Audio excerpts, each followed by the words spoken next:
A paz do Senhor, irmãos. Como prometido, nós estamos aqui mais uma vez, mais um domingo. Agora vai ser dia 28 de junho, né? A lição de número 13, é a última lição do trimestre, que fala sobre o livro de Efésios. Você que pegou todas as lições que a gente conseguiu passar aí, que você tenha aprendido bastante, Deus tenha falado no seu coração, assim como falou no meu também. Porque ensinar a gente aprende também, com certeza, né? E a lição de hoje tem por título A Batalha Espiritual e as Armas do Crente. O textual se encontra em Efésios 6:11, a gente vai falar sobre esse capítulo, capítulo 6. Revestivos de toda a armadura de Deus, para que possais estar firmes contra as astutas ciladas do diabo. E a verdade prática dessa lição fala: o uso da armadura de Deus assegura a vitória do crente no campo da batalha espiritual. Se a gente for ler agora a leitura bíblica, ela está em Efésios 6, do 10 ao 20, são 10 versículos, mas é importante que a gente leia para a gente poder interagir junto com o assunto que vai ser falado na lição. Começando no 10. No demais irmãos, capítulo 6. No demais irmãos, meus, fortalecei-vos no Senhor e na força do seu poder. Revesti-vos de toda a armadura de Deus, para que possais estar firmes contra as astutas ciladas do diabo. Porque não temos que lutar contra a carne e o sangue, mas sim contra os principados, contra as potestades, contra os príncipes das trevas deste século, contra as hostes espirituais da maldade nos lugares celestiais. Portanto, tomai a armadura de Deus para que possais resistir no dia mau, e havendo feito tudo, ficar firmes. Estais, pois, firmes, sendo cingidos vossos lombos com a verdade, e vestida a couraça da justiça, calçado os pés na preparação do evangelho da paz, tomando sobretudo o escudo da fé, com a qual podereis apagar todos os dardos inflamados do maligno. Tomai também o capacete da salvação e a espada do Espírito, que é a palavra de Deus, orando em todo o tempo, com toda oração e súplica no Espírito e vigiando nisso, com toda a perseverança e súplica por todos os santos. E por mim, para que me seja dada no abrir da minha boca a palavra com confiança, para fazer notório o mistério do Evangelho, pelo qual sou embaixador em cadeias, para que possa falar dele livremente, como me convém falar. Então esse assunto que a gente vai falar hoje sobre essa batalha espiritual é extremamente importante para todos os crentes, né? Para todos os cristãos. Mas antes da gente começar essa lição falando sobre a batalha, já no capítulo 6, eu queria só dar uma relembrada com você de toda a lição que a gente estudou no livro de Efésios. Eu acho que você até pode deixar um comentário se você quiser aí no final do vídeo. Qual lição mais falou no seu coração, qual assunto foi mais importante para você, você que conseguiu, né, acompanhar, eu sei que é pela internet, não é mais na igreja por enquanto, mas você que conseguiu acompanhar as lições, aquilo que falou mais forte ao seu coração, porque a palavra de Deus a gente sabe que fala, né, que Deus tem usado esses vídeos que a gente tem feito para a escola e possa ter falado ao seu coração.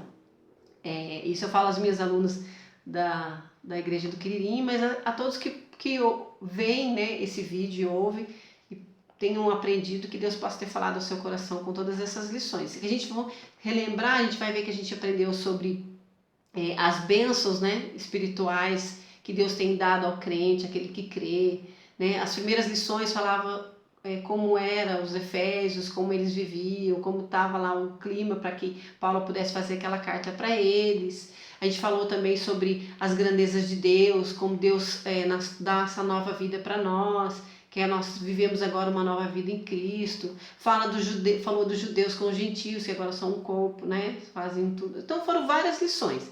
Se você lembra de alguma marcou você, que você possa comentar com a gente aí e confortar sempre o nosso coração, sabendo que Deus fala, né, aos nossos irmãos e fala comigo também, em primeiro lugar, porque a gente estudando, Deus fala com a gente também. Então vamos lá. Como a gente vai falar de batalha, a gente sabe, como eu falei, é um assunto extremamente importante, porque todo crente, todo cristão passa sim por batalhas. E a gente sabe que essa batalha é diária. Por que ela é diária? Porque o inimigo sempre, né, como a gente fala de batalha, ele sempre está atento para querer derrubar a nossa vida, a nossa fé, a nossa comunhão com Deus. Então é a necessidade dessa batalha ser diária em relação ao crente, né, vem lutando, né, para que vença essas batalhas contra o inimigo, para que ele possa ter vitória, né, para que ao decorrer da sua vida ele possa em todos os dias olhar para trás e dizer que lutou o bom combate, né? Que guardou a fé e venceu toda aquela situação que a vida dele passou, o tempo que ele viveu aqui na terra, né? Agora, depois, estando com o Senhor para sempre. Então, essa lição ela é importante por isso, porque ela vai dar diretriz para as nossas vidas em relação de como vencer essas batalhas. Contra quem estamos lutando e por que devemos vencer, por que devemos lutar, não desistir, não desanimar em meio ao caminho, né? Então vamos lá. O primeiro tópico da lição ele vai falar sobre o preparo espiritual do crente para a batalha. A gente lendo lá na leitura bíblica em classe que nós lemos, no versículo 10, ele fala que é fortalecei-vos no Senhor e na força do seu poder, que é o primeiro subtópico do tópico, né? Que ele fala fortalecidos no poder do Senhor. Paulo deixa bem claro aqui que não depende de nossas forças para ver a vitória dessas batalhas. Se nós estamos falando de batalhas espirituais e que são batalhas diárias, vamos dizer assim, nós sabemos que o Paulo ele é bem simples ao dizer que nós precisamos da força do Senhor para vencer todas essas batalhas, para vencer todas as investidas do inimigo contra a nossa vida. Então aqui ele coloca lá no versículo 10, já justamente isso, de que nós devemos nos fortalecer na força do poder do Senhor. Se você lembrar nas lições que a gente estudou, até a gente ficou estudando bastante o capítulo 1 nas primeiras lições do trimestre aqui, você vai lembrar que eu marquei aqui para a gente não esquecer, que lá no capítulo 1, Paulo já tinha dado essa advertência para a gente não se esquecer que é na força do poder do Senhor, né, que a gente tem as vitórias, que alcançaremos vitórias para a nossa vida. Vamos ler lá então, Efésios 1, 18 e 19. Eu marquei aqui para a gente poder ler. Então vamos ler. Tendo iluminados os olhos do vosso entendimento, para que saibais qual seja a esperança da sua vocação e quais as riquezas da glória da sua herança nos santos, e qual a sobreexcelente grandeza do seu poder sobre nós, os que cremos, segundo a operação da força do seu poder. Nós estudamos essa lição, né? Que falava que no poder do Senhor, aqueles que creem sim, tem essa força que vem do Senhor para vencer. E também para o quê? Fortalecer, confirmar cada vez mais a vocação com que nós fomos chamados. Né? Deus nos chamou para vivermos essa nova vida em Cristo e Ele nos dá capacidade para nós vivermos essa vida. Ele não apenas nos chama com aquela, como que a gente se vira. Não, Ele nos chama, nos vocaciona e nos capacita a viver essa vida que Cristo mesmo, né, comprou no Calvário, para que a gente vivesse essa vida de santidade, essa vida na presença do Senhor. Mas isso com certeza geraria um combate, porque se nós estamos agora servindo a Deus, servindo ao Senhor, que nossos olhos foram, né, abertos, como nós falamos no versículo, e fomos iluminados para compreender as bênçãos de Deus, o inimigo não está contente. Ele quer sim se opor, sempre quis se opor a Deus, né, desde o começo, desde a sua queda, ele quis se opor a Deus. E ele tem, assim, o ser humano como também um adversário, porque se ele atacar nós, as nossas vidas, ele também ataca Deus, né? Quando nós, muitas das vezes, não vencemos nossas batalhas ou temos dificuldade para vencer, ele se sente feliz. Por quê? Porque nós estamos denegrindo a força que Deus nos dá, né? Denegrindo a imagem de Deus, que somos aqui a imagem do Senhor. Mas isso Deus nos dá vitória por Ele, né? Ele nos faz vencer. Muitas das vezes o inimigo sim investe contra nós, mas a vitória é nossa pelo sangue de Jesus, né? Como a gente já sabe e sempre cita essa frase. Então aqui, no própria lição, ele está falando ali, como se fortalecer, a renovação da nossa mente. É importante que a nossa mente seja renovada, ou seja, por quê? Porque o homem caído ele só pensa em si próprio, ele pensa no pecado, nos seus desejos, nos seus anseios e não pensa na vontade de Deus, não se submete a Deus. Então é preciso que haja uma renovação de mente. Outra, uma vida em santidade, porque eu não preciso apenas saber, conhecer a vontade de Deus, mas eu preciso agir conforme a vontade de Deus. Por isso que a gente fala aqui da vida em santidade. Eu não só trago conhecimento para mim, mas eu venho agir segundo aquilo que eu aprendi de Deus, né? Por isso que fala da santidade. E o outro é ser cheio do Espírito Santo. Como que eu vou viver uma vida santa? Somente se o Espírito de Deus estiver junto de mim, né?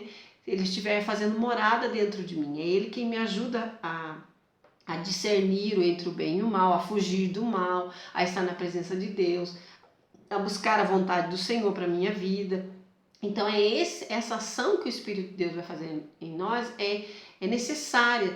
Por isso é preciso estar cheio do Espírito Santo para que ele possa agir. Então aqui, fortalecidos no poder do Senhor, esse resumo de que só podemos vencer as batalhas espirituais que tivermos em nossa vida se estivermos na força do Senhor, né? Segundo ponto, vigilantes em toda oração e súplica. Aqui ele vai falar do versículo 18. O versículo 18 fala o quê? Orando em todo tempo, com toda oração e súplica no Espírito, e vigiando nisso, com toda perseverança e súplica por todos os santos. Aqui ele fala que a nossa força, né, está no Senhor. E nós orarmos, buscarmos a presença de Deus, é quem nos dá esse elo, essa ligação com Deus. Porque através da oração eu posso expressar a Deus a minha necessidade da luta, né, de vencer, de vitória. A minha necessidade da ajuda de Deus diante de uma batalha, de uma dificuldade que eu venha passar. Então, aqui ele fala, né, a gente vai aprender que ele fala de toda a armadura de Deus, mas ele não deixa de falar da oração. Porque a oração, mesmo que eu esteja armada, é que nem quando a gente fala num sentido prático da vida, né? Um soldado bem armado, com toda a tecnologia, com todo o armamento necessário, mas ele não tem o quê? A destreza para usar as suas armas. Se as armas são de Deus, quem vai me dar a destreza para usá-las? O próprio Deus. Então aqui a oração faz esse elo de que o homem ligado com Deus, ele consegue vencer todas as batalhas que o inimigo pôr sobre ele, né? E a gente tem que entender, irmãos, uma coisa, que a vitória, quando a gente fala a vitória é nossa, por quê? Porque Cristo já venceu o inimigo. Cristo já venceu no Calvário, né? A morte, já venceu o inimigo, já até expôs publicamente, né, a vitória contra o inimigo, colocando, né, lá, colocando a cédula que era contra nós, né, na cruz. Então, nós já temos a vitória em Cristo Jesus, mas cada dia da nossa vida precisamos perseverar, e é nessa batalha que a perseverança vai me ajudar a vencer todas as situações, né? Através da esperança e fé em Deus. E é isso que a gente vai ver as armas aí. Então, estar vigiando em toda oração e súplica, quando Paulo fala isso, significa clamar pelo favor divino em qualquer circunstância e oportunidade.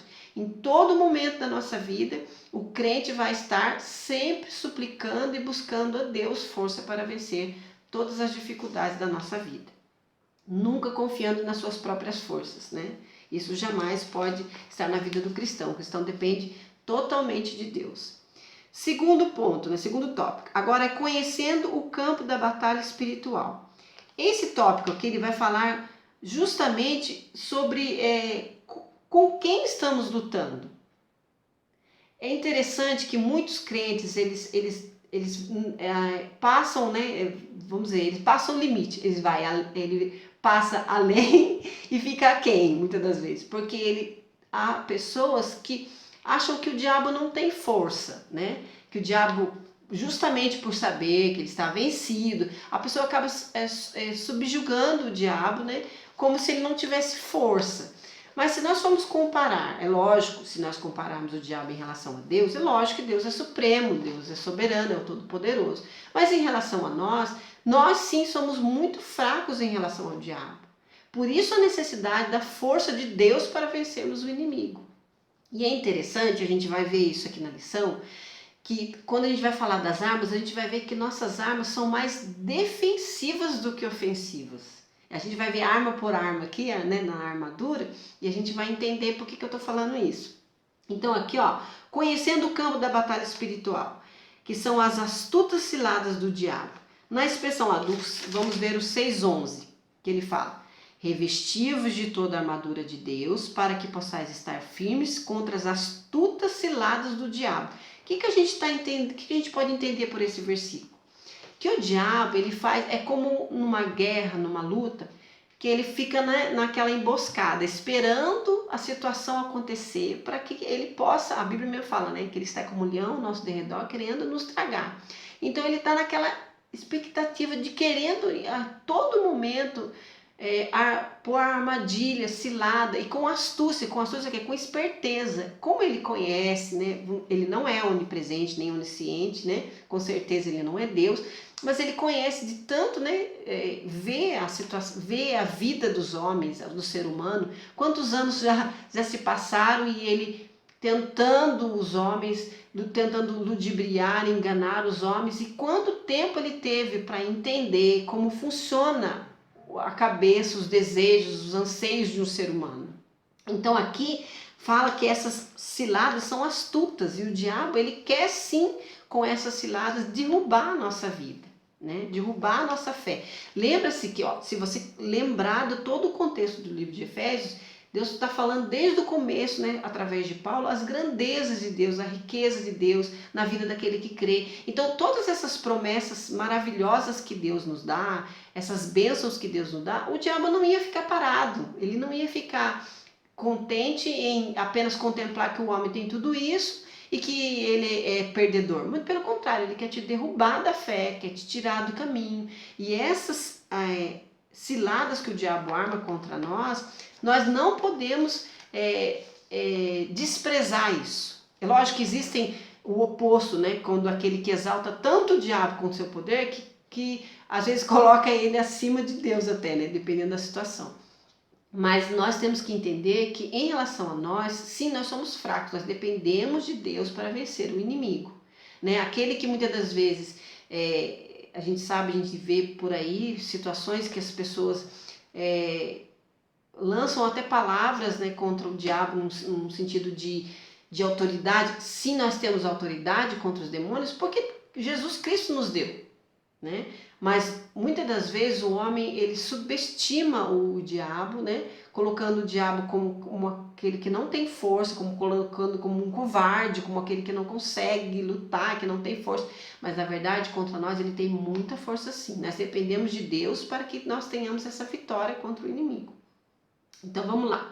E como a gente falou das ciladas do inimigo, a gente tem que estar esperto, né? O autor da lição aqui, ele coloca 7 pontos, eu queria ler com vocês um a um aqui, como são essas ciladas, quais são essas astutas ciladas. É lógico que existem muito mais do que 7 pontos, como a lição colocou aqui, mas ele colocou um dos principais para que a gente pudesse refletir quais são essas armas. Por isso que a gente fala o tópico fala do campo de batalha, a gente entender como que ele vai querer lutar contra nós. Então vamos lá. O primeiro que a lição coloca aí, se você tem a sua lição aí, pode junto comigo aí.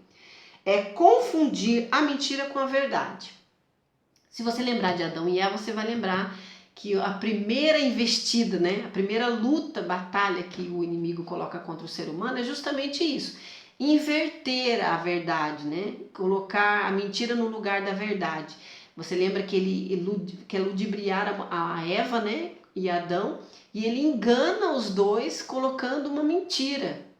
E essa é uma das ciladas que o inimigo fazem hoje em dia.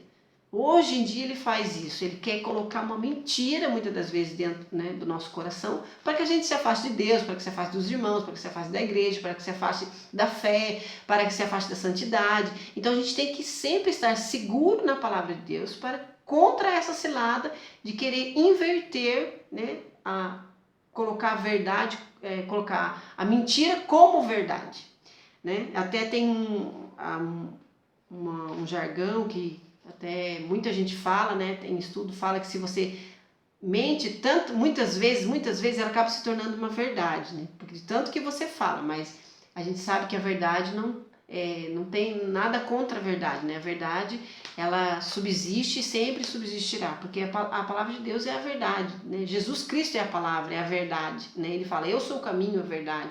Então não tem nada contra a verdade, mas o inimigo tenta. Essa é a intenção dele, né? Enganar os homens. No 2 ele fala, deturpar as escrituras. Você vai lembrar que na tentação de Jesus, o diabo tenta Jesus tentando dar um sentido diferente para a palavra de Deus. Ele quer o quê? Deturpar, ele quer fazer com que a palavra de Deus tenha um outro sentido. É a mesma, vamos até dizer que é quase a mesma coisa que o confundir a mentira. Mas ele usa a palavra de Deus com uma interpretação diferente. Porque ele fala, né? Na tentação você vai lembrar que ele fala assim, por que você não pula daqui Porque a palavra de Deus diz que aos seus anjos dará ordem, mesmo que tropece numa pedra, guardará o seu servo, né? Mas Jesus fala assim, mas essa mesma palavra também diz, não tentará o Senhor teu Deus. Então Jesus dá sim a verdadeira significado para a palavra de Deus.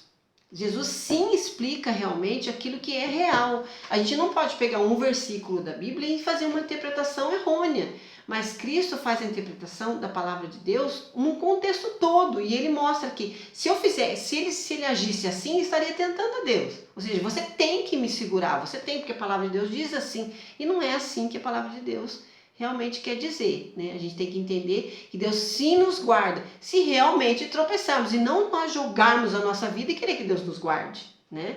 Então existe essa diferença. Então ele quer deturpar as escrituras. Qual outro ponto? Ponto 3.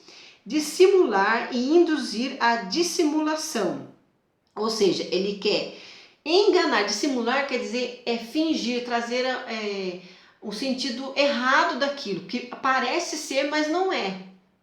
Né? Muitos ministros, até a gente tem isso na lição, que ele fala aqui, quer ver a passagem? Está em 2 Coríntios 11, 13 e 14, que ele fala que assim como há ministros da verdade, né, os apóstolos, os servos de Deus que falam em nome de Deus, também existem aqueles que são ministros do diabo, que eles querem enganar, trazer uma compreensão da palavra de Deus distorcida. Então ele quer enganar, ele quer dissimular, ele quer fingir que ele é do povo de Deus, mas na verdade ele não é. Até Jesus mesmo fala, pelas suas próprias ações, pelos seus frutos você vai conhecer a árvore. E é interessante a gente entender isso, porque o inimigo, ele planta assim pessoas, até mesmo no meio do povo de Deus, muitas das vezes, para dissimular, para enganar as pessoas. Então a gente tem que estar com essa armadura de Deus para lutar contra essas coisas também. Outra cilada que ele faz é fazer falsos sinais.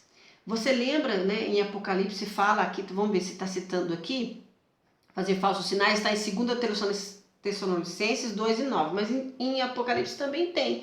Quando fala da manifestação do anticristo, ele fala grandes sinais, grandes maravilhas, mas todos serão falsos sinais, para mostrar, dar a ele a honra de ser um Messias, de ser um enviado, de ser aquele que devia chegar para salvar, né, a humanidade, e é um falso sinal. Então isso também o inimigo trabalha sobre a vida do crente, e a gente tem que ter o quê? O discernimento para afastar isso, vencer esse falso sinal. Qual outro? Fazer acusações. O inimigo, ele trabalha assim também com essas coisas, trazendo acusação, trazendo culpa sobre a vida das pessoas. Né? A Bíblia fala em Apocalipse também, né, que ele o tempo todo está acusando os servos de Deus diante de Deus. Né? Mas chegará o dia que Deus não permitirá mais que isso aconteça, com certeza. Que está lá em Apocalipse 12, 10, fala que Deus não permitirá mais que ele esteja acusando os seus filhos, acusando o seu povo diante de Deus. Mas ele faz isso e ele traz sobre a vida do ser humano, sim, a culpa. Né? Aquele que não está alicerçado, não conhece a palavra de Deus, não conhece a transformação que Deus pode fazer, o perdão de Deus, muitas vezes uma pessoa se desespera.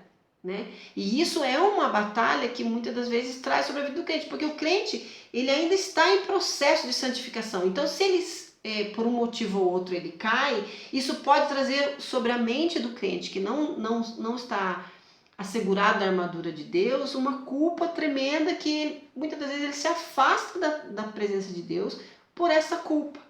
Porque o inimigo fica sempre o acusando, mas né, o certo é a gente sempre lembrar que Cristo é o nosso advogado, é Senhor das nossas vidas e morreu por nossas vidas já na cruz, para tirar toda a nossa culpa. Né?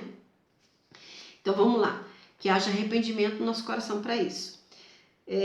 Também semear incredulidade. Quantas coisas nós vemos no mundo para ensinar não só crianças, mas adultos, semeando a incredulidade no coração do ser humano, para que ele não venha crer mais em Deus, no amor de Deus, nas grandezas de Deus, no trabalhar de Deus. Quantas coisas, até vamos falar de criança, por exemplo. O inimigo trabalha o tempo todo que a criança já desde pequena na escola ela já começa a crescer conhecendo uma versão diferente daquilo que a Bíblia ensina.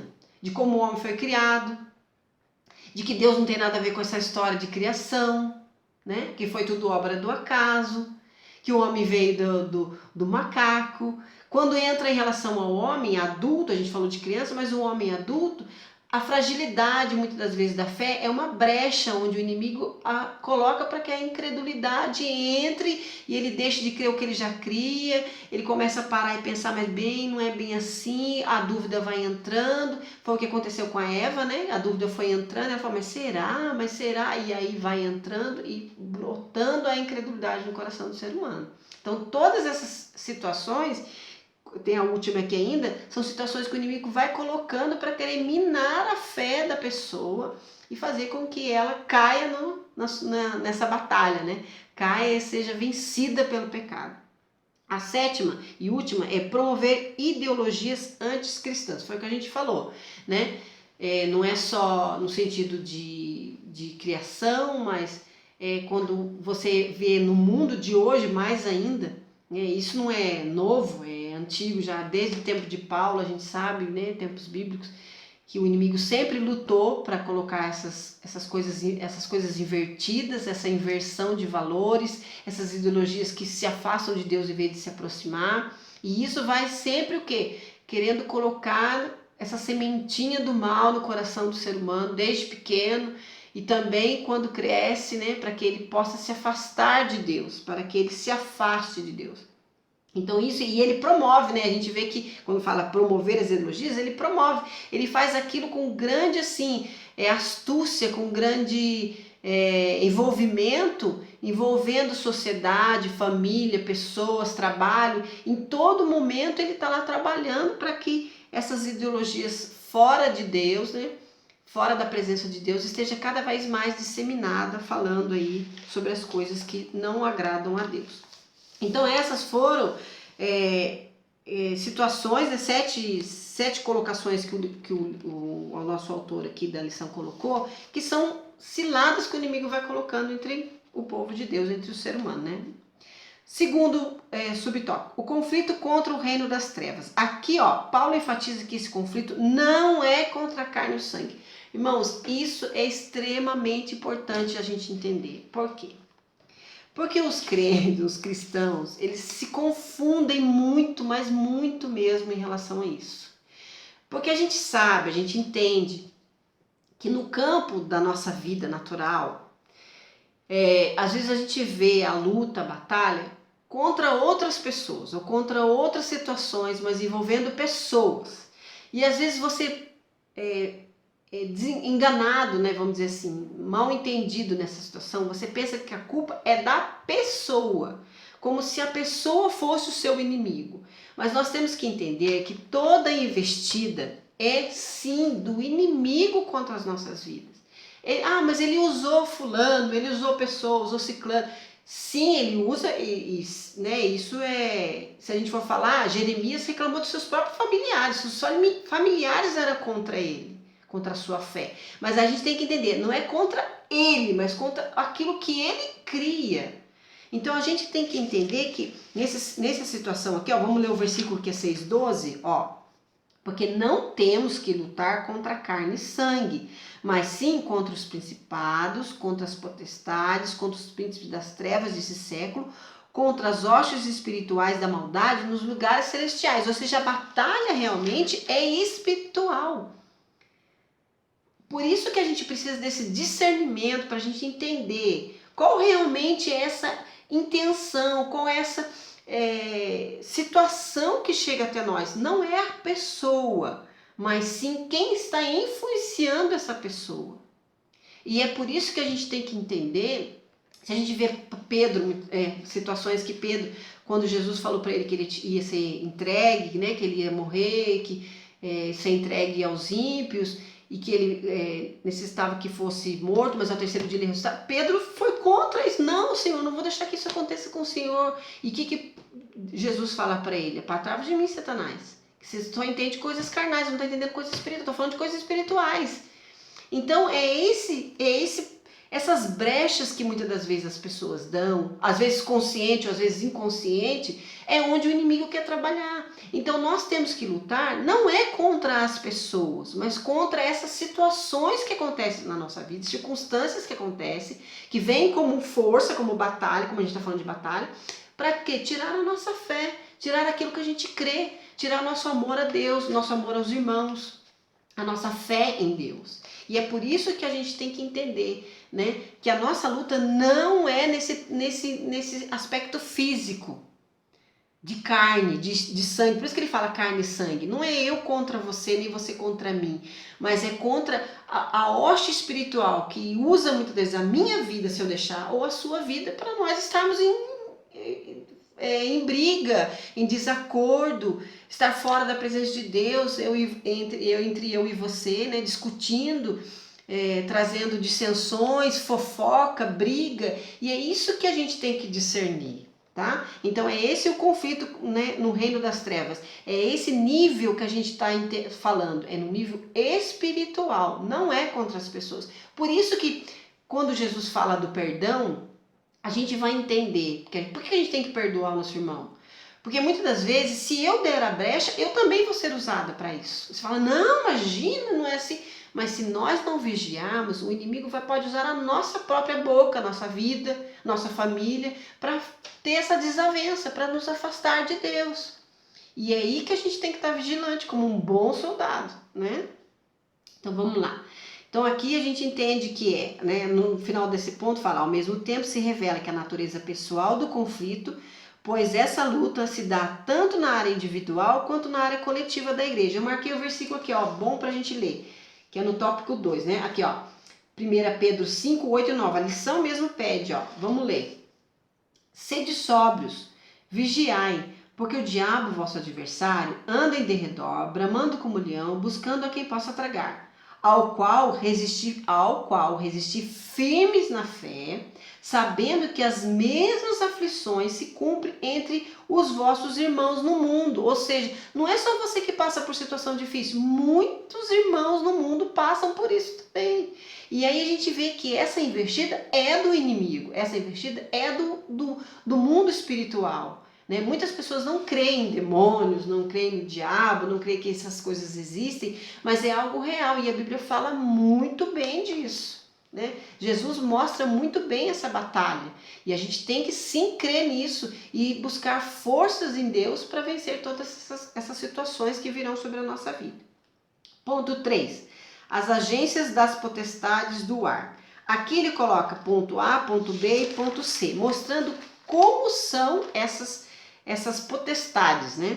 Quem são elas? Aí primeiro ele fala, são poderosos, como eu falei, não subestimar o poder do diabo. São poderosos, por quê? Porque são principados e potestades, indicam poder, autoridade para agir. Ou seja, eles são líderes das trevas, mas são líderes, são poderosos. E é isso que nós temos que entender. Por isso que necessitamos da vontade, da força que vem de Deus, da graça que vem de Deus para vencer, porque eles sim têm força. Outro, eles são do maligno, ou seja, eles são do mal. Eles não têm em si o bem. Até eu vi um comentário de um pastor ensinando a nós também, como professores da EBD, ele falava que a gente não pode se esquecer que muitas das vezes o mundo quer dar essa, como eu falei, de ludibriar, né, que o diabo tenta esse enganar, né? Muitas das vezes quer dizer que mostrar para o mundo, mostrar para as pessoas que mesmo no lado oculto das coisas existe uma força boa. Existe uma força do bem. A gente sabe que muitos filmes existem isso, em muitas intenções de desenho, seja lá o que for, né? E também em conceitos de seitas e de outras religiões, onde existe uma força do bem no mal. Não existe isso. Porque se a gente sabe que essas forças estão contra Deus, eles não podem ser do bem, né? Se eles são adversários do próprio Deus, eles não podem ser do bem. Então eles são do maligno, eles estão no maligno. Assim como o diabo, quando caiu, né, da graça, quando ele cai da presença de Deus, se orgulhando e achando que ele é alguma coisa, Ele aqui, nesse sentido, mostra que ele agiu mal no sentido de querer ser Deus, de querer ser mais do que Deus.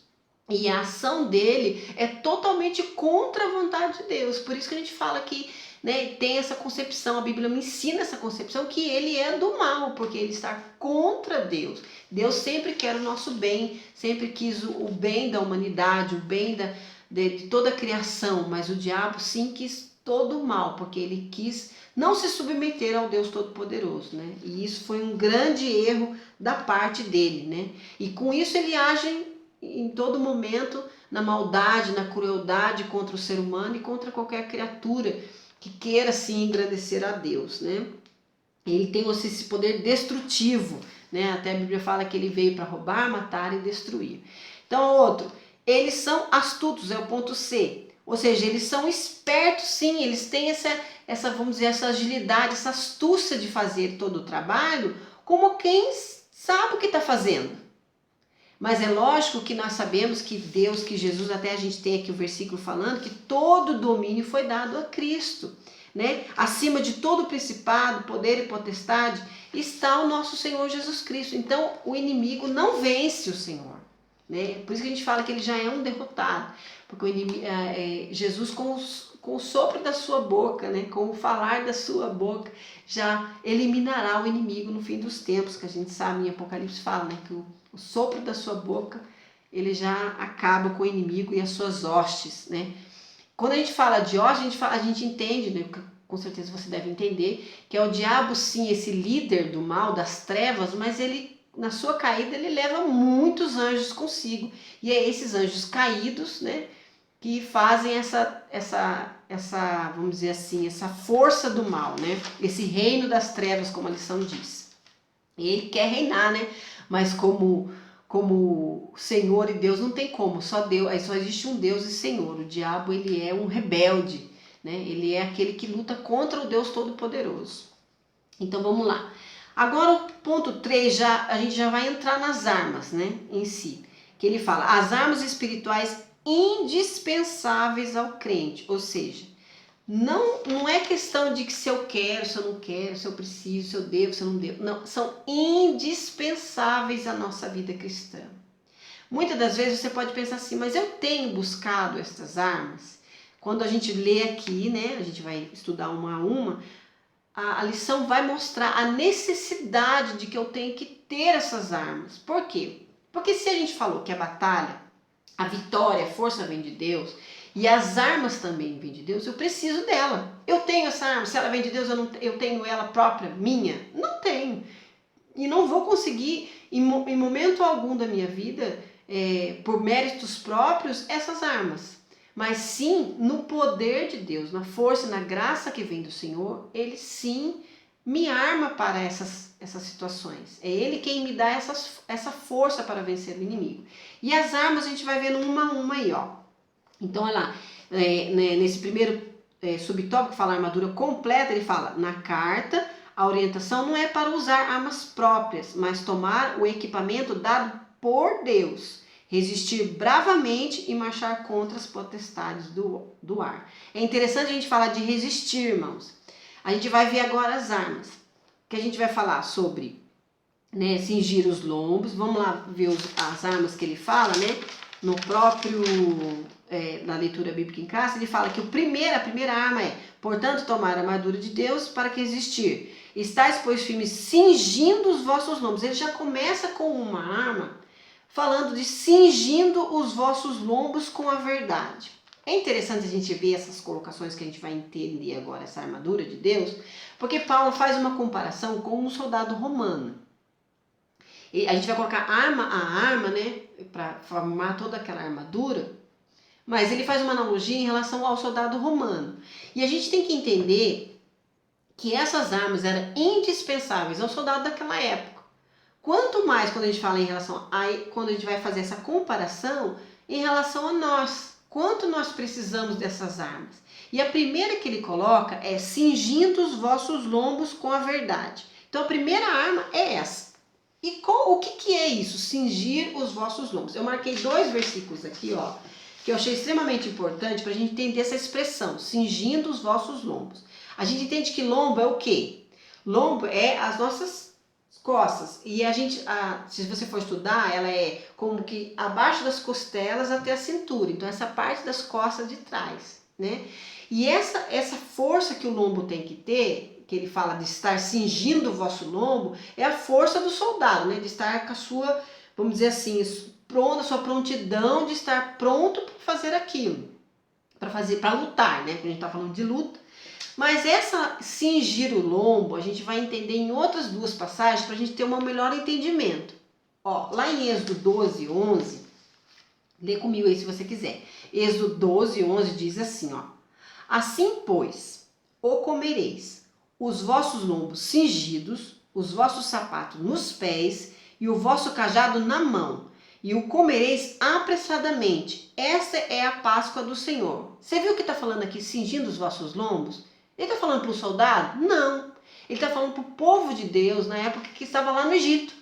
Quando eles iam comemorar a Páscoa, naquelas situações que aconteceu todas aquelas pragas e que Deus ia tirar eles do Egito, Deus falou assim, ó, vocês vão comemorar a Páscoa desse jeito. Vocês vão ter que estar pronto com os vossos lombos cingidos, com o cajado na mão, com o sapato no pé e pronto, já comer apressado para estar pronto. Então o cingir o lombo é você estar o quê? Pronto para estar fazendo o que você tem que fazer. No caso do soldado é pronto para a batalha.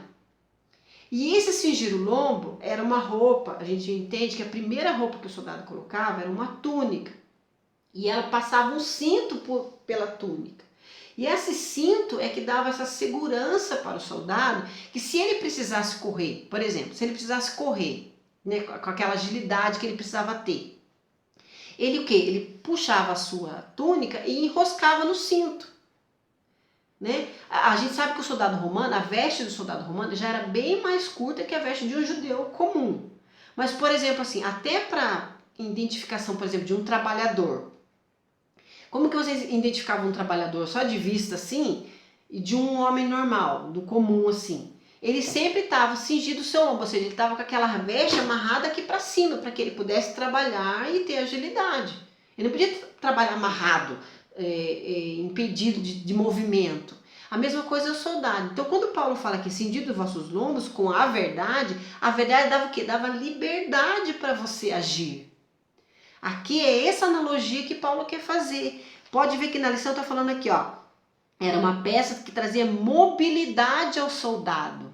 Então esse cinto, essa túnica com esse cinto era fundamental justamente para ele amarrar o que ele tinha que amarrar, estar seguro ali no seu corpo e ele ter agilidade. Aqui não está prendendo ele. Se ele precisasse pôr a sua arma, né? Junto ao seu cinto, se ele precisasse puxar a sua roupa para poder correr, o cinto ali fazia essa questão de estar fácil agilidade, mobilidade, né? Então esse era o primeiro ponto que Paulo coloca na armadura. A verdade te traz o quê? Essa liberdade. Ela não te segura. Lembra daquela situação que a gente vê por aí, né? Que quando você tem mente ou quando você faz alguma coisa, você tem rabo preso, né? Desculpa a expressão, irmãos, mas é só pra gente entender. O que isso quer dizer? Que você não consegue fugir, porque aquilo tá preso, aquilo te atrapalha, né? E a mesma coisa, quando a gente fala de cingindo os lombos, fala que você tem que estar, o soldado tem que estar livre para ele poder na batalha. Você imagina que ele segurando ele na batalha e não conseguir combater no meio da batalha? Que ele estiver atrapalhando, a roupa dele está atrapalhando? Não tem jeito. Então, Paulo fala que é cingindo os vossos lombos com a verdade. A verdade vai te dar liberdade. Você não vai ter nada que te oprima, que te segure, né, na questão do pecado e do erro, mas a verdade vai te libertar. Outra arma, vestido com a couraça da justiça. Couraça da justiça é aquela vestimenta que vai por cima, né? E ela tem aquela força, normalmente ela era feita de alguns metais, ou era feita de argolas de metais, ou do próprio metal mesmo. E essa couraça te dava o quê? A defesa dos órgãos vitais, ela ficava por cima do corpo, né? A gente sabe que no passado, a maior, vamos dizer assim, proteção que o homem tinha que ter é no coração, né? Na cabeça. A gente vai ver que as outras armas vai pegar as outras partes vitais. O abdômen, né? Então a gente tem que ver aí todas essas situações. Mas aqui, vestido da couraça da justiça, essa couraça da justiça significa o quê? Essa é a arma, a gente está falando da arma normal, que é aquela roupa firme de metal por cima, mas o que te faz firme de verdade, que te dá firmeza, que não deixa você, que os seus órgãos vitais sejam atingidos? A justiça de Deus. A sua própria justiça, a Bíblia fala que nossa própria justiça é como um trapo de imundícia, mas a justiça de Cristo é perfeita. Ela te protege realmente 100%. Por quê? Porque a justiça que vem de Cristo, ela é perfeita.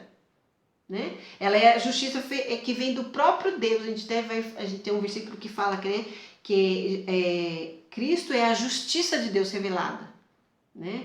Jesus é a nossa justiça. Então essa couraça da justiça é a justiça do próprio Cristo, não a nossa. Se nós fôssemos vestir uma couraça da nossa justiça, nós estaríamos perdidos numa batalha. Mas como é a justiça do próprio Cristo, nós podemos ter confiança que nosso corpo estará protegido. Realmente, essa couraça da justiça que vem de Deus vai me proteger. Outra arma, calçar os pés na preparação do evangelho. A gente fala de calçar dos pés aqui, né? Paulo fala a importância do pé, irmãos. Por que Paulo foi citar pé? Você parou para entender por quê? Eu até assim, meu marido que foi militar já falou isso para mim, mas acho que se você talvez, né, se você for um homem de ter estado no exército, você vai entender isso, que o pé para um soldado é extremamente importante. O pé na vida de um soldado é de zelo, ele tem que zelar pelo seu pé. Porque se ele numa batalha está com o pé ruim, ele não vai muito longe. Mas aqui ele fala calçar os pés na preparação do evangelho da paz. Se você não tem, como ele fala do evangelho da paz, o seu calçado vai trazer o quê? Essa paz entre você e a outra pessoa. Que você tenha esse calçado de paz entre você e Deus e você e os irmãos. Onde você pode ir em qualquer lugar, ou a qualquer distância, como eu falei, né? O soldado conseguir batalhar, seja numa batalha perto ou numa batalha distante, ele tenha paz. Ele consiga levar essa mensagem de Deus, consiga, através do seu pé, como a gente fala, ir a lugares ou estar em lugares onde haja paz no seu coração. Porque a gente sabe que quando a gente fala de evangelho da paz, que traz essa reconciliação de nós com Deus e nós com os irmãos, a gente entende que se a gente não se preparar para isso, não estar intencionado a ter paz com os irmãos, porque a Bíblia fala assim que a paz o vínculo da perfeição, é essa paz entre eu e o irmão. E eu preciso buscar isso. Isso tem que estar assim, aonde eu estiver. Por isso que eu falo do pé. Por isso que fala de onde eu estiver. O soldado usava aquele calçado, né? Naquele do tempo antigo do romano, então era de couro, para que ele não pudesse pisar no espinho, para que ele não tivesse, conforme o solo, ele tivesse bem. E os soldados de hoje a gente vê, né? Tem o seu calçado também para proteção do seu pé. E a gente vê que a importância desse cuidado de você poder ir aonde você precisa ir através do evangelho de paz.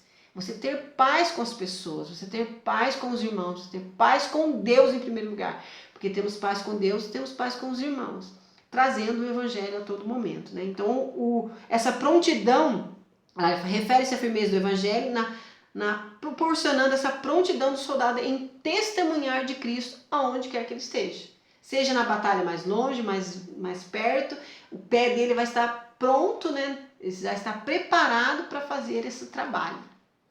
E o outro, que é, sobretudo agora tomando o escudo da fé. Esse escudo da fé, irmãos, é lindo, né? A gente vê que quando fala escudo mesmo, a gente entende que literal, né? Na época dos romanos, era feito de madeira. Normalmente ele era longo, né? Que pegava uma parte do corpo, né? Boa do corpo do soldado, e ele era normalmente ele era feito de madeira e ele tinha um couro por cima, e esse couro normalmente era molhado, irmãos. Por quê? Porque quando viesse uma flecha inflamada, porque ele fala lá, né? Vamos ler o versículo lá que fala o 16, que olha aqui, ele fala do escudo, ó, tomando sobretudo o escudo da fé, com a qual podereis apagar todos os dardos inflamados do maligno. Então, quando o soldado estava com aquele escudo de madeira, que além de proteger, né, a força da madeira, molhado, com aquele couro molhado, fazia o quê? Quando a flecha inflamada chegasse, não ia adiantar nada. O corpo dele estaria protegido. E aquela flecha inflamada se apagaria, né? Então aqui mostra a importância dessa arma para nós, o escudo da fé. A Bíblia mesmo fala que quem é que vence o mundo senão a nossa fé. E essa batalha é a fé que a gente precisa ter. Esse escudo jamais o soldado poderia desprezar essa arma, desprezar essa armadura. Muito pelo contrário, ele tinha que ter esse escudo, porque esse escudo protegeria o seu corpo, protegeria ele realmente dessas flechas que o inimigo em todo tempo está lá tentando lançar contra nós, para que nos atingir em tal momento, né? Então, e é interessante que a lição coloca aqui, ó, refere-se a uma fé inabalável em Deus, que detém a eficácia das calúnias, das dúvidas, das rebeliões, disparada pelo diabo. Ou seja, sempre o diabo vai estar querendo lançar essas flechas, como aqui a lição fala, né? De calúnia, de rebelião, de dúvidas. São situações que ele vai tentando colocar contra nós, mas se estamos com o escudo da fé, nada nos atinge. E esse escudo sim tem que estar sempre com o soldado. Vamos lá, agora o penúltimo fala do capacete da salvação. É interessante, por que ele chama o capacete de salvação? Irmãos, capacete de salvação. O que o capacete protege? A cabeça. Aonde que tem que estar a nossa salvação, irmãos? É estar sempre na nossa mente, sempre pensando naquilo que Deus resgatou. Até o próprio... a Santa Ceia que a gente faz é em memória daquilo que Cristo já nos fez, né? Daquilo que ele já morreu por nós, o seu sangue, o seu corpo que foi ali, o sangue vertido, o corpo maltratado, crucificado por nós. E ali ele fala que a salvação tem que estar dentro da nossa cabeça, na nossa mente. Por isso que ele fala do capacete da salvação, protegendo a nossa cabeça. Se na guerra literal o capacete servia para proteger realmente a cabeça do inimigo, do soldado, com certeza o inimigo ia investir contra a sua cabeça. Senão ele não precisaria pôr capacete. Né? Uma coisa meio lógica. E a mesma coisa é a gente entender que na nossa vida o inimigo quer trabalhar aqui, ó, na nossa mente. Ele quer trabalhar. Ele quer induzir você ao desânimo, à falta de fé, à dúvida. Ele quer induzir você a não crer mais em Deus. E a salvação tem que estar aqui, ó, guardada dentro de nós. A gente fala que o coração, né? Mas a gente sabe que quando a Bíblia fala de coração, ele está falando de mente, de entendimento. O entendimento nosso está aqui. E é isso que a gente tem que guardar, para que isso aqui esteja sempre lembrando da salvação que Deus nos dá. E nós estejamos sempre com o espírito voluntário diante de Deus, né? Sendo sempre assim, grato ao Senhor pelo que Ele fez por nós. E nunca se esquecendo da salvação que o Senhor fez, né? Resgatando a nossa alma. Então ali ele refere-se com certeza à salvação que já recebemos em Cristo e a convicção da plena salvação no último dia, né? Ora vem, Senhor Jesus. Você está sempre pensando nisso? Está sempre lembrando disso, que um dia o Senhor voltará? Então que isso esteja na sua mente, para que você não esteja disperso, como aquele soldado que está viajando na maionese, se esquecendo daquele grande dia, né? Tirando isso da sua mente, deixando que o inimigo venha colocar coisas que não convêm dentro da sua mente. E a última arma aí, para nós terminarmos a lição, a gente vê que ele fala sobre agora, ó, ele vai falar aqui, deixa eu ver o que eu coloquei aqui. Falando sobre a arma imprescindível e ofensiva. Lembra que eu falei que todas as armas que a gente viu até agora eram defensivas? Capacete, escudo, a couraça, né, o cinto, eram todas coisas defensivas, para a sua defesa, né? Agora, quando a gente vai falar da armadura, que é a espada do Espírito, ela é ofensiva, ou seja, você pode o quê? Usar dela para, no sentido de combater, né, a espada. Aqui na lição, essa palavra espada, que é colocada lá vamos ler o versículo, é o 17, ó, vamos ler. 17. Tomai também o capacete da salvação e a espada do Espírito, que é a palavra de Deus. Quando ele fala espada, essa palavra, no grego, é uma espada curta, onde é um confronto assim, perto de face a face, não é aquela espada longe, né? Longa que te coloca longe, mas é um confronto de perto mesmo. E somente a palavra de Deus vai te dar vitória em relação a isso. Essa espada que Paulo está falando, mesmo sendo curta, né, que era de coisa mais perto, ela te traz a verdadeira defesa contra o inimigo. Porque se o inimigo vem contra você, seja ele numa certa distância ou não, ele vai querer sempre colocar contra você, né, a palavra de Deus, mas você vai vencer ela com a palavra de Deus. É o que Jesus fez na tentação. O inimigo colocou um versículo querendo colocar um erro no coração de Jesus, mas Jesus venceu com a própria palavra de Deus. Ele é a palavra de Deus e ele venceu com a própria palavra, com a prática da palavra. Então aqui, só ela pode nos dar a verdadeira defesa. Só ela pode nos fazer vencer. Né? Aqui está escrito lá, ó, na lição. É a única arma disponível tanto para a defesa quanto para o ataque, e o termo grego para ela é machaira. Eu não sei se a pronúncia é assim, né? Mas identificada como espada curta. Isso significa que o combate é pessoal, é um enfrentamento diário, é corpo a corpo. Todo dia você precisa estar com a palavra de Deus dentro de você e pronta para estar em uso. Como que você põe a palavra em uso? Quando você pratica aquilo que você conhece da palavra de Deus. É esse enfrentamento que você vai ter quando você pratica aquilo que você conhece pela palavra de Deus, quando você pratica a palavra de Deus. Ela deve ser usada tanto para resistir às ciladas, quanto para derrubar as fortalezas de Satanás. Né? A gente resiste pela palavra de Deus e também vence as fortalezas pela palavra de Deus.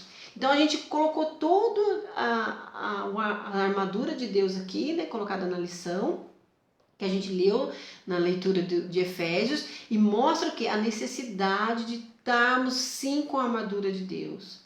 A armadura de Deus é perfeita para o cristão. Só ela traz essa capacidade de vitória, né? Capacidade de vencer em Deus. E se nós temos esse entendimento que precisamos dessa armadura, precisamos buscar isso. Como um bom soldado, não como um soldado relaxado como que eu não preciso, o combate nem está tanto assim, né? Nem é tão forte assim, eu posso com poucas armas vencer, ou com uma só. Não, mas um soldado que milita a perfeita batalha, que milita com diligência, com verdade, buscando isso que vem de Deus. Né? Deus nos proporciona isso, então a gente tem que buscar isso de Deus. Eu coloquei aqui no final umas questões que eu achei interessante, e isso vai ficar para reflexão para nós no final dessa lição, que eu achei num estudo, eu achei extremamente importante. Ó. Se a gente sabe que Cristo já venceu o inimigo, que ele já colocou lá, cravou na célula que era contra nós na cruz, nos dando a vitória, você pode dizer assim, para que eu vou batalhar se Cristo já venceu? Você pode pensar assim. Mas a verdade é que se Cristo sim já venceu, mas ele precisa de um soldado que permaneça. Ele precisa de um soldado que realmente lute essa batalha, que lute contra o mal, porque já foi dada a vitória sim a nós, mas nós precisamos batalhar permanecendo com fé nessa vitória certa que Cristo nos deu, né? Então aqui coloca assim, ó, uma frase. A grande questão não é quem vencerá, ou seja, porque Cristo já venceu, certo? Mas quem permanecerá. A questão não é se Deus está do nosso lado, mas se nós estamos do lado dele ou não. Porque a batalha, como a gente falou no começo, a batalha é do Senhor. Quantas batalhas temos de exemplo no Velho Testamento, onde a vitória foi dada por Deus? Os servos do Senhor, eles só precisaram crer. Quantas vezes você vai lembrar de Gideão, as histórias de Josafá e outras batalhas de Davi, que não foi por sua própria força. Se você lembrar de Davi com Golias mesmo, foi Deus que deu a vitória para ele. Né? Foi Deus que deu a ele essa vitória. Então nós temos que entender, a vitória ganha sim, mas nós temos que permanecer firme, como soldados firmes. Pode ver que, vamos ler lá na lição, ele fala resistir, ó. Ele fala lá, ó, no versículo 13, portanto, tomai toda a armadura de Deus, para quê? para que possais resistir no dia mau. Ou seja, a batalha virá contra nós, o inimigo é ferrenho contra a nossa vida. Mas mesmo assim, temos que estar o quê? Firmes. A batalha é certa para nós, desde que confiemos no Senhor e esperemos na sua força, na força do seu poder. Porque Ele já venceu e Ele vai vencer por mim. Ele vencerá por mim as minhas questões, as minhas dificuldades. Ele vencerá por mim. Eu preciso crer e não desanimar. Não ser um soldado que olha para trás. A Bíblia mesmo fala que se eu ponho a mão na arada e olho para trás, eu não sou digno. Então eu tenho que permanecer. O soldado precisa estar permanecendo com as armas que Deus nos deu para vencer todas essas investidas do inimigo, né? E outra frase que fica para o final é: quão grande é a diferença entre aqueles que lutam com Deus, presta bem atenção, aqueles que lutam com Deus, daqueles que lutam por Deus. Ó, de que lado você está na guerra espiritual? Alguém pode dizer assim, mas meu Solange não está entendendo, eu não tenho que estar com Deus. Sim, com Deus.